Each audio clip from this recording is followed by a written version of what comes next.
Line's good. Never on! Whoa. Hard! Hardly. Come on, Brent. Line's good. Got real close. The hair high, right? Try and hit 2/3. Have they saved it for her? Yes, they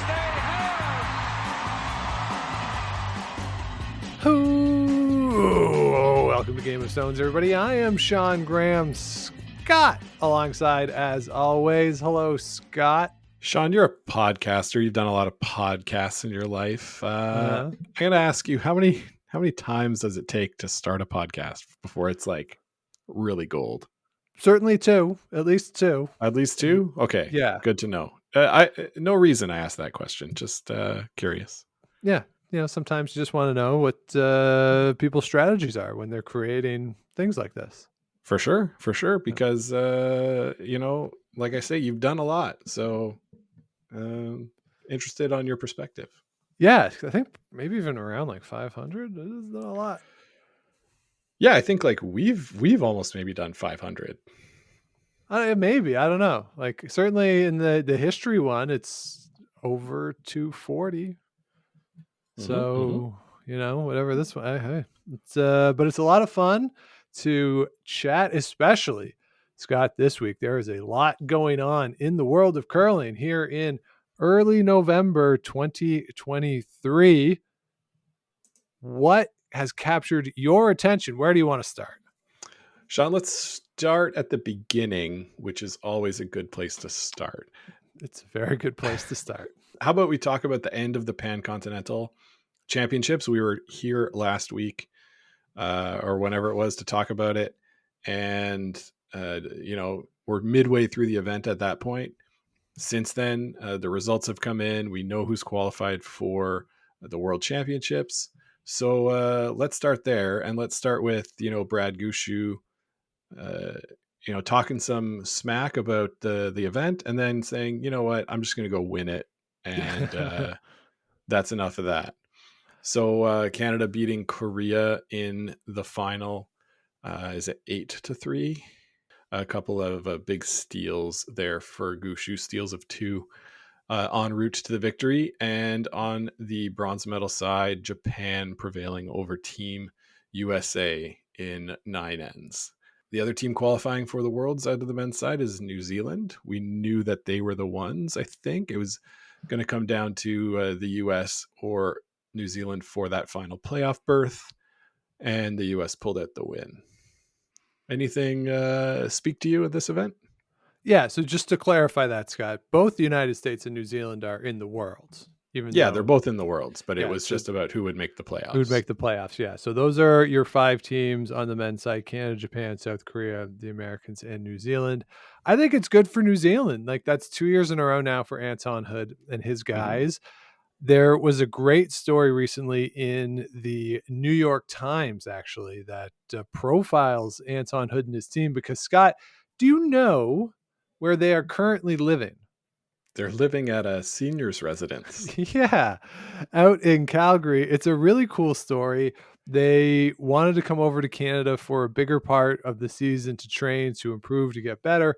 And obviously finances are an issue there. And the seniors residence had some empty rooms and offered it up for the guys, provided they paid the hydro or something. So they're living there. A couple of them have day jobs, part-time, and they go out. But from all accounts, the members of the home love them. They're bringing energy to the place. Some of them are going out to their league games and bringing signs and stuff. And according to the article, being a little nitpicky on some of the calls, offering some unsolicited strategic advice to Anton Hood and his guys. So a really cool story that I would recommend to you if you have a New York Times subscription or have access to the New York Times. Really, really cool. And a lot of quotes from the members of the community there who are living with these guys. And so a really cool story. So that's the one for me on the men's side, I think, Scott, that stands out of those 5 teams that qualified. Yeah, for sure. I think, there's no real huge surprise with those names. Maybe you're surprised Australia didn't make it instead of New Zealand, but maybe not. So yeah, I think that's a pretty cool story for Team New Zealand. Do we want to talk about the B side men before we move over to the women?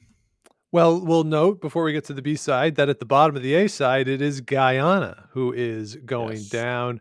They were relegated to the B side for next year, which means that somebody gets promoted from the B side. Scott, was there an upset? Was there an upset? No. No. No. there was not. No. China beat the Philippines. Maybe a little surprised about the Philippines being in that game, but well done. Nice week for them. And then our friends of the show, Team Hong Kong, Sean, capturing the bronze medal against Mexico. So congratulations to Jason and the team. Well done. Well done. Absolutely. Now, with China being promoted from the B side to the A side, I think we'll talk about this in more detail on the women's side because it's a little different. But nevertheless, I think for Australia and Chinese Taipei, those were the 6 and 7 finishers in the A side. Going into next year, you would expect that those are the two countries that you'd be looking at for relegation in all likelihood. So China being back in is bad news for those two teams. Obviously, bad news for all those teams in the B as well who didn't get out. So it does make the Pan Continental a deeper field, a better field, because China does field better teams than some of the other countries that are participating at this point in their development. So good news for the event as a whole, probably the depth of the field, but bad news for some of those teams. Yeah, bad news for some of those teams, but this is because China didn't field teams last year for any of the competitions. That's why they were in the B side to begin with. So, yeah, we're likely to see them, up and contending for one of those world berths next year. Yeah, so congratulations to them. Let's head on over then to the women's side, Scott, where you had a repeat of last year's final. Actually, you had that on the men's side too. Canada, South Korea was the final last year. Same thing this year, and it was South Korea. Team Gim comes up with the win over Team Fujisawa in the final. I didn't see any of this game, Scott. Did you? I did not, Sean, no. Okay. So a lot of in-depth analysis we can offer. So Team Gim wins 11-6 there. They went back and forth with deuces through the first 3 ends. Fujisawa cracks a 3, 2 right back. So through 5 ends, it was 6-5. And then 6-6 after 6. And Fujisawa did not score after that. So 11-6 for Team Gim. Congratulations to them. Bronze medal side, it was Tabitha Peterson stealing the win in the 11th end from Carrie Anderson and Team Canada. So Carrie Anderson's drought of gold medals in international competition continues and doesn't get a medal at all at this event. So congratulations to Tabitha Peterson. As it relates to the World Championships, obviously those 4 teams of South Korea, Japan, Canada, the United States are in, as is Team New Zealand again. So second straight year for Team New Zealand on both the men's and women's side getting in. Scott, that is a cool story 2 years in a row. Absolutely. They get in on the strength of a tiebreaker against Taipei, Chinese Taipei. So congratulations to them there. They're a team that I would expect not to get a lot of wins at Worlds, but good for them to be there for sure. And at the bottom of the field, Sean, we had Australia finishing in last place in part, due to their loss to Team Mexico. Yeah. They both finished with 1-6 records, and Australia will be the one going down to the B division next year. Yeah, so tough break there for Jennifer Westhagen and her team. But yes, you do have to beat Mexico, frankly, to get in. They did beat New Zealand and Jessica Smith. And Jessica Smith was 2-5, but she gets in because she beat Chinese Taipei.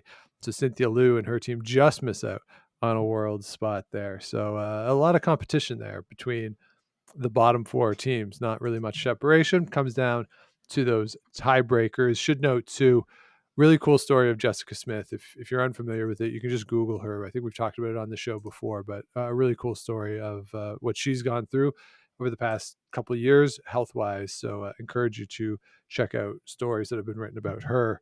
So congratulations to them. And down on the B side, Scott, no upset on the men's side. How about on the women's side? It was not a cool runnings day for Team Jamaica. They got pretty badly beaten by Team China, but again, something that we expected going in, given that China had not fielded teams for last year. They win 11-3. The big blow was a 6-ender in the 4th end, which made it 9-1, and it was kind of rote after that. So, but pretty cool, honestly, to see Jamaica go through this event 4-1. Their only losses were to China. So an awesome news on that front for a developing curling nation. And just a really great week, and something that they'll definitely look to build on next year. Yeah, no question about it. Congratulations to them. What a cool story. I recommend to Rocks Across the Pond. They did an episode on Jamaican curling. It was more focused on the men's side, but you get a sense of what the organization of that body has been. So would encourage you to check that one out. And as you say, China going up. China was represented by Han Yu and her team. Of course, Han Yu won the Pacific Asia gold medal back in 2019. So this team does have some experience. Well, certainly Han Yu does. There's been lineup change along the way, but Han Yu and her team, really good. This is a team that going into next season and even later through this season, you can expect them very young to make some noise as they continue to develop here as a team now that they can get back on that international stage. She's only 23 years old, Scott. So, we talked about it on the men's side. Certainly on the women's side, there's more of a history of Chinese teams having success at the highest level on the women's side than there is on the men's side. And being such a young team, already having success on the international stage when they're super young now. They were even younger in 2019. I think that's how time works. So you would expect that they'll continue to grow and get better and be a threat not only at this event but at the Worlds moving forward. Yeah, absolutely. This team was really highly touted coming out of the juniors. So good to have them back on the world stage, and excited to see what they can do in the years to come. Yeah. So in the B side on the women's, there wasn't really a lot of competition for China. Scott, they played 6 games, 5 in the round robin, and then that gold medal game. What do you think their point differential was? I'd say they probably averaged 10-point differential, so 60 plus 60. That's pretty impressive, Scott. The differential was 59. Oh, dang, pretty close. 59. They went 68 points for, 9 points against. 9 points against is pretty incredible. Yeah. Yeah. But I saw the score of their game against Jamaica in the last game of the round robin, and that was 10 points. That was more. That was a 14-0. Oh, was it? I thought it was 12-2, but maybe I was looking at something different. Oh, excuse me. Yes, or my apologies. I was looking at the Brazil score. Yes, 12-2, the final Jamaica game and the final game of the round robin. They also skunked Kenya 13-0, Philippines 18-1. So all blowouts for China there. Yes. So hopefully with them being back up in the A, we'll get a little more competition in the B, and a little more even games, and a nice worthy person or team to move up into the A division next year and build on that success. Absolutely. And I think that's why they have it in this format with the AB, right? Is that you want somebody to, or you want teams to come through, but also you don't want those blowouts, right? A team that's clearly an A team at this point. Yeah. You just want them up in A, and it's not quite at the Euros level yet where some of the B teams can compete with the A. It's not quite there right yet, so not quite there yet, but not quite yet. So that is the second edition of the Pan Continental. In the days since, Devin Haru has done an episode of that curling show. Talked to Brad Gushu, who was not backing off his comments at all. And I mean, I wouldn't expect him to. And Jill Officer and a member of the WCF responded to those comments, just trying to get better every day, basically taking the John Beck approach to this event. So we'll see what happens. No announcement for next year in terms of where this will be. But obviously, I think some changes are going to come about because when Brad Gushu talks, people do tend to listen. Yes, they do. Sean, you're right. John Beck, for those of you who don't know, a quarterback for the Washington football team a few years ago, and wasn't very good, but he was just trying to get better every day was his quote. So that's all you can do. Just go out there and try and get better every day. Yep. Work hard, try to get better. So there you have it. That's a wrap on the PCCCs. See you again next fall. It's in the pocket, on the books, out of sight. So let's move on to the Canadian Mixed Curling Championship. That is going on in beautiful Barrie, Ontario. Scott, we're familiar with Barrie. Been there once or twice in our I've been days. there. Yeah. So as we sit here on Thursday evening recording, they are into the championship pool portion of the event. And it is Manitoba at the top of the table, currently undefeated. That is Kyle Kurz and his team. That includes Beth Peterson, Ian McMillan, and Melissa Kurz. So really good team there. They posted a photo, Melissa and Beth did, with their babies.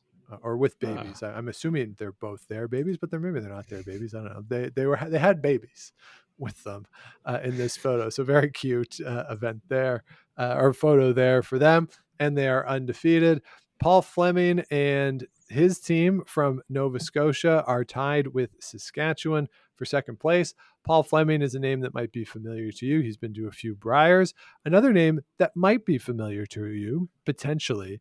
Somebody, I want to make sure I'm pronouncing this right, Scott. I believe it's Colleen Jones. I think I have that right.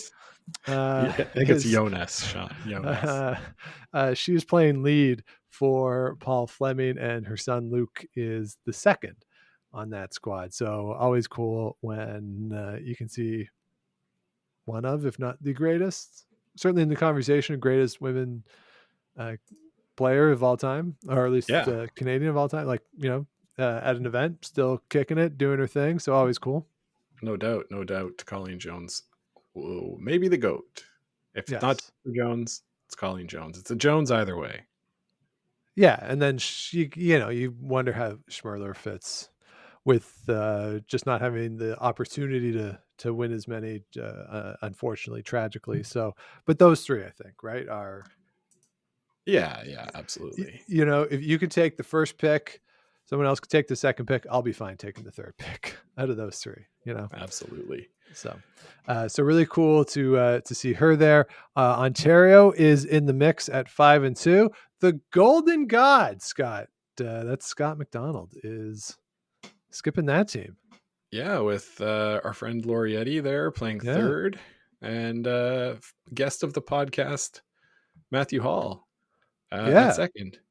So that's obviously a team that we root for, being here from Ontario. Jamie Cooey is up there at 5-2 as well. Sean Meacham, one of your favorites out of Saskatchewan. Yeah, they're sitting at 6-1, I think, right now. So a lot still to be decided in this championship pool. Tyler Smith from PEI managed to crack on into the championship pool at 2-5 somehow. I think it was Pool B. The pools didn't seem mixed well, I have to say. Yeah, very top heavy at Pool A. Like, he finished fourth in the pool with a 2-4 record. Tied with Jean-Luc Morissette or Pierre-Luc Morissette from Quebec. So managed to get through on the tiebreakers that way. Yeah, so a bit askew, with the teams with below 500 records at the bottom, but you know what? There's still a lot to be decided, and it should be a fun weekend.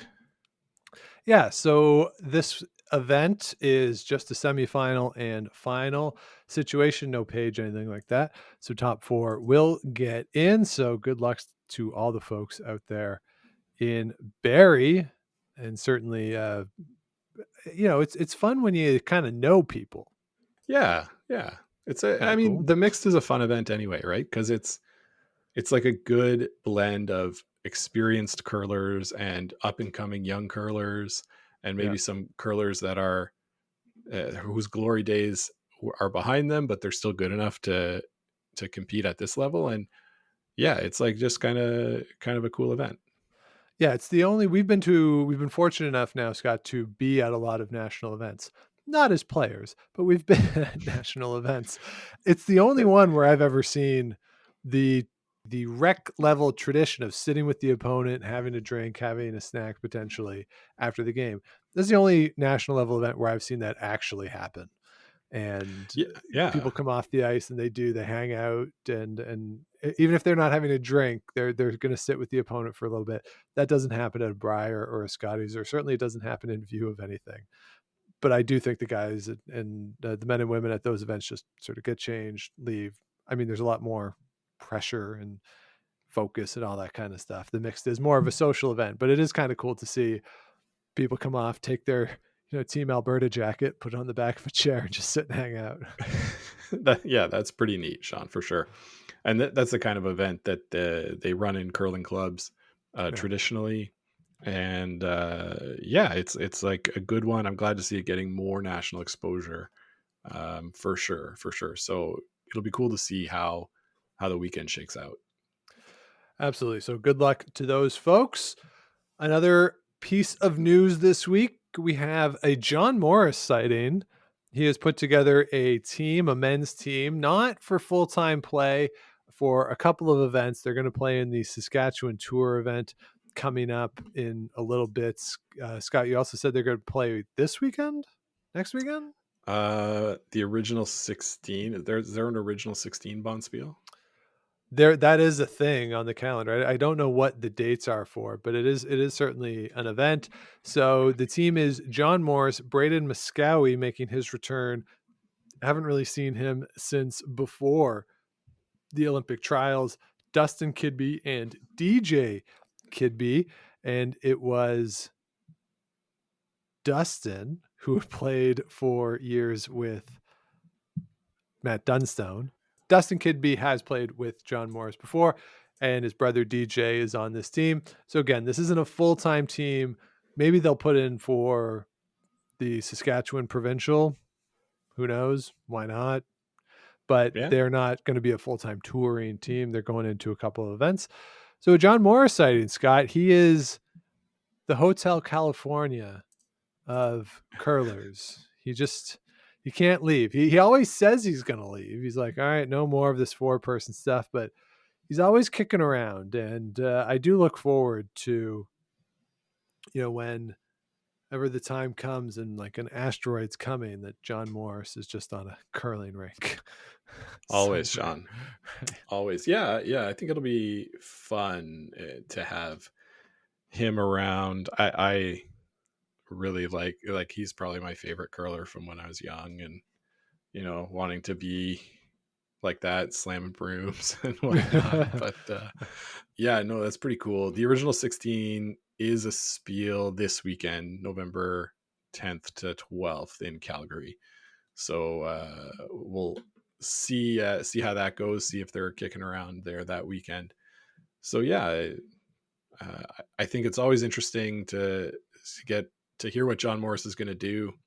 Yeah. I remember my friends during the Olympics in 2010. All the ladies thought John Morris was really cute, so they wanted to know more about curling because of that. So he's like, it's just a long time figure in Canadian curling.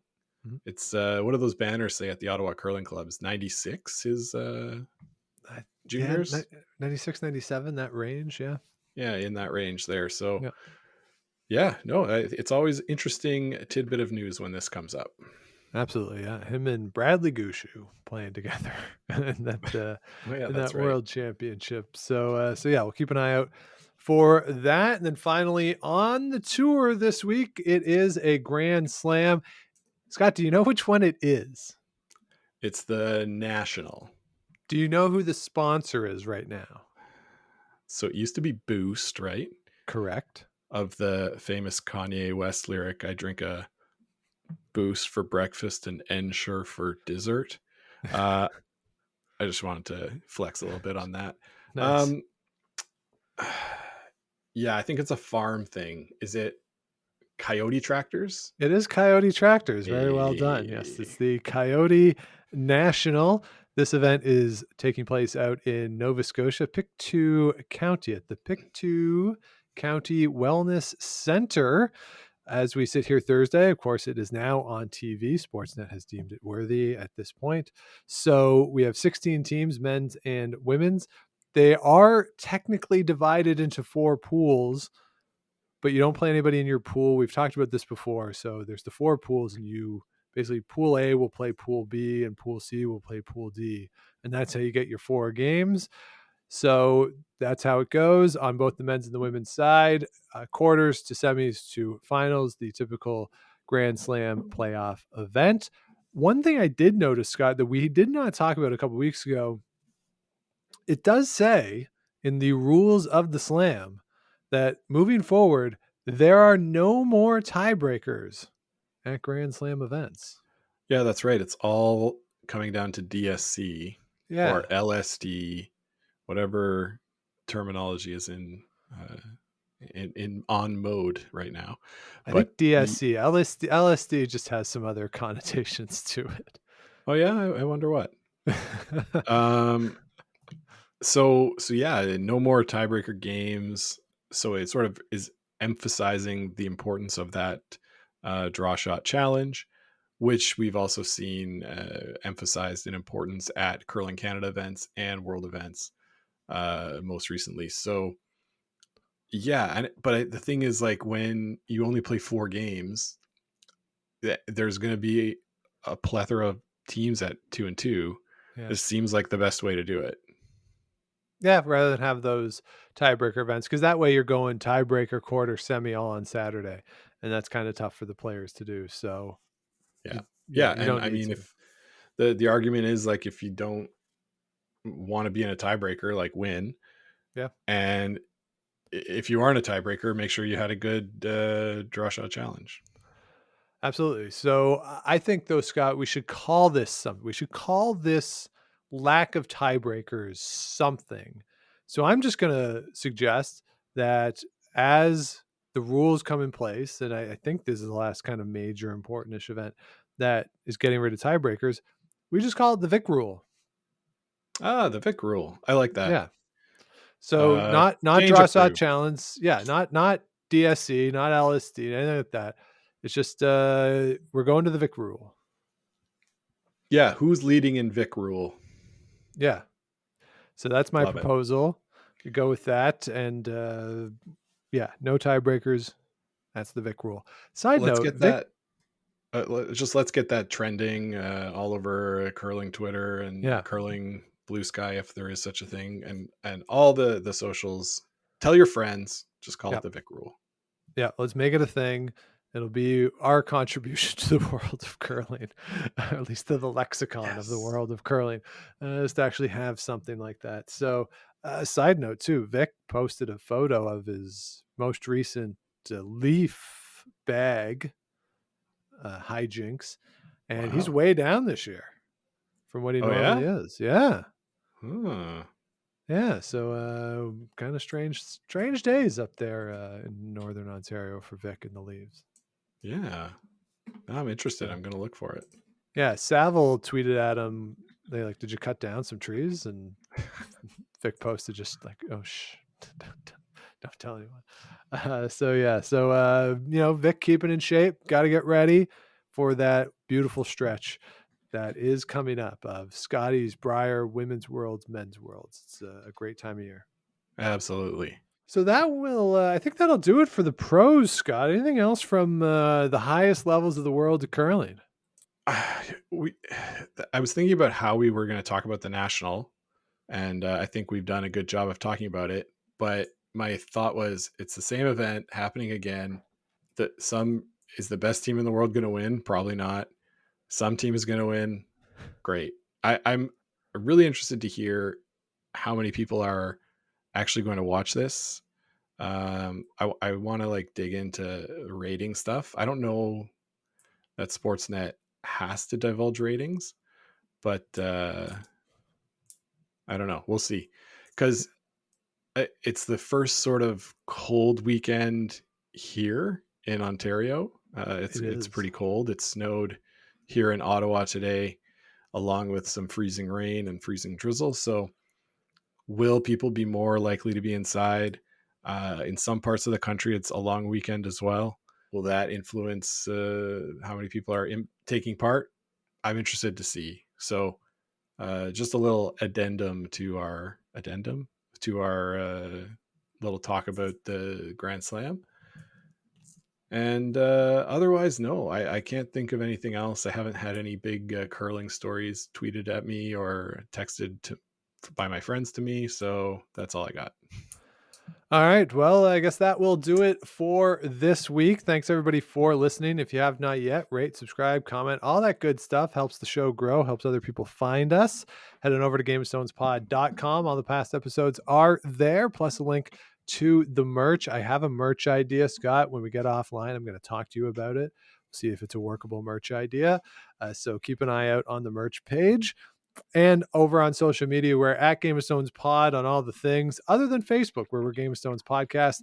And if you want to let us know what you want to hear on the show, Game of Stones Podcast at gmail.com. Now, before we go, Scott, we talked about some of the national teams that are at the mixed. We played somebody who has won a national championship on Monday night at the Ottawa Curling Club. And you, as the skip, did not let him score. Yeah, that's right, Sean. It was pretty by the book approach to the game. Started off really clutch by Steph winning the toss. So props That's to great Steph strategy. Yeah, on her strategy of winning the toss. Made a nice had like a good opening end. We kept play to the side. Had a little delicate tap back for two, which I felt really good about when I threw it. And like even going down to the other end, I knew what weight I wanted to throw. I knew where to put the broom, so I felt strong. I felt good. And then the second end was really fun, where we threw out of order. I don't know if that's ever happened to me before, but our third only threw one rock and came down, and I didn't notice. So then I went to throw, and after I threw my first, I was like, wait a minute, their third is still throwing. What's happening? So then it's weird that was the tip off for us, because Steph and I were standing there and I was looking at it like, yeah, why is he throwing still? And then I looked down and started counting the stones, and I thought, that's trouble. Can't be good. Yeah.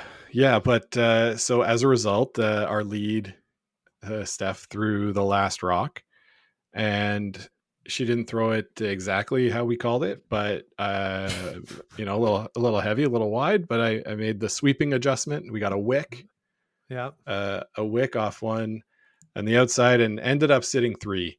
And Cam sort of shook his head, laughed a bit, like, what the hell's going on?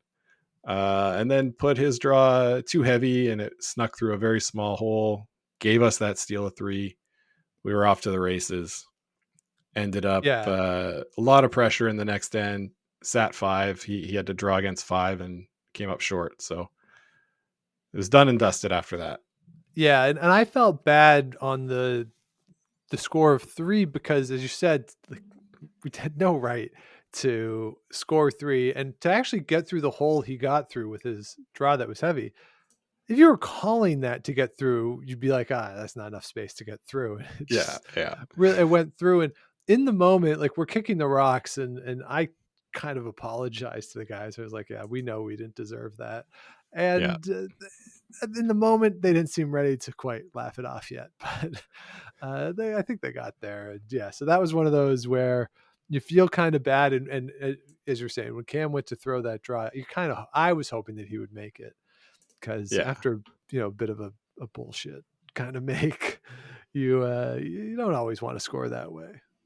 Yeah, absolutely. It's one of those things where you just go like, "Ugh, sorry guys," especially after throwing out of order. Like, yeah, if you had done that, you're still kind of like, oh, sorry guys.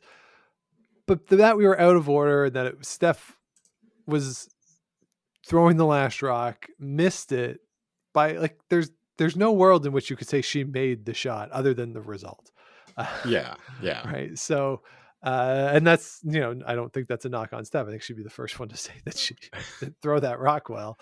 So it was just a really weird environment. Yeah, it kind of took the wind out of their sails. And then the 5 was, well, you got to throw them back. So yeah, and ended up we just drew to the button for 8 shots in a row. I think a couple Pretty takeouts, but just sort of tried to clog up the 4-foot and ended up stealing one on that. So early night off. That was good. It was our late game, so nice to get off the ice a little bit earlier and have a refreshment and a visit with everyone. So I know everyone really likes to follow our team and our exploits. So with that, Sean, we moved up to the A division for the next round. Right. Yeah, so we're moving up to A. So we'll see what happens there. Last time it was a short stop in A. We went 1-4 and moved down to B. We won the right game to not go down 2 levels. So we'll see what happens this time. This will take us to the end of the calendar year, as will my Thursday team will take us to, I think, the end of the calendar year. Hopefully, if they do the schedule right, which they didn't last year, in my most humbles of opinion, will be at the end of the calendar year in this current draw, neither of which have started yet. So both start for me next week. I'm on my bye currently as we speak, and we'll see what happens there. So we're a quarter of the way through the season, and so far, so good. So far, so good. So hopefully those of you who are playing, your season is going well. If not, things can turn around. Everything, as I always say, everything before Remembrance Day is just warm up. So a lot of time left there in the curling season. We'll be along the ride with you. So until we chat next week, keep those brooms on the ice and don't dump that insert. Make the final.